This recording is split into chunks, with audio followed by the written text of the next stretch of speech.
గతంలో ఉన్న చెరువుల మీద కట్టిన వాటికి కూడా హెచ్ఎండిఏ లేఅవుట్ పర్మిషన్స్ ఉన్నాయి.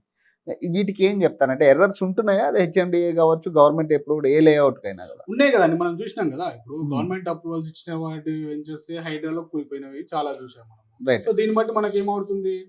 రెరా ఉన్నా, హెచ్ఎండిఏ ఉన్నా, ఎల్పీ నంబర్స్ ఉన్నా, గవర్నమెంట్‌కెళ్ళి అప్రూవల్స్ ఉన్నా దాంట్లో ఎర్రర్స్ ఉంటున్నాయి. ప్రాబ్లమ్స్ అనేవి రైజ్ అవుతున్నాయి అనేసి మనకు స్పష్టంగా అర్థమైపోయింది.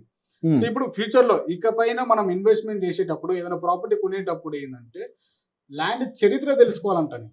హ్మ్. ఏదైనా సరే, ఏ ల్యాండ్ అయినా సరే మనం కొనేటప్పుడు దాని 50 ఏళ్ల చరిత్ర గాని, 100 ఏళ్ల చరిత్ర గాని తెలుసుకుంటే గాని మనకు తెలీదు అది ఏందనేది. రైట్. ఇప్పుడు రైట్. ఒక 30 సంవత్సరాల చరిత్ర తెలుసుకుంటే ఏమవుతుంది? 30 సంవత్సరాల కింద అక్కడ బావి ఉంటది ఒక ప్లాటు. అవును. ఫర్ ఎగ్జాంపుల్ మా విలేజ్‌లో ఏమైందంటే ఒక కస్టమరు ఒక ప్లాట్ కొన్నాడండి. హ్మ్. ఆ ప్లాట్ ఇప్పుడు నార్మల్‌గా ప్లాట్ లెక్కనే ఉంది. హ్మ్. బట్ ఒక 10 ఇయర్స్ బ్యాక్ అది పెద్ద బావి.